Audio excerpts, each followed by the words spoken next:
ఓం నమో భగవతే వాసుదేవాయ. శ్రీ మహావిష్ణువుకి విష్ణు సహస్రనామాలలో మహాకర్మ అనే నామం ఒకటి ఉంది. భగవానుడు ఏ కార్యం చేపట్టినా, ఏ కార్యాన్ని నిర్వహించినా కూడా విశ్వ ప్రయోజనమే ఉంటుంది తప్ప అతనికి స్వీయ ప్రయోజనం అంటూ ఉండదు. అలాగని అతను చేసే కార్యాలన్నీ కూడా మహత్తరమైనవి, అన్యులకు సాధ్యము కానివి అయి ఉంటాయి.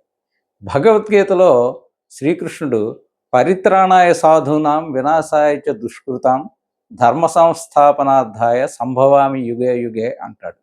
అంటే దుష్ట శిక్షణ, శిష్టరక్షణ అనేటటువంటి మహత్కార్యములు నిర్వహించడానికి పరమాత్మ స్వరూపుడై ఈ భూమిపై అవతరించడం జరుగుతుంది. అలాగే భగవద్గీతలోనే మత్తః పరతరం కించిదస్తి ధనంజయ అని కూడా అంటాడు. అంటే తనను మించినది ఏమీ కూడా ఈ సమస్త విశ్వంలో లేదు అని అర్థం.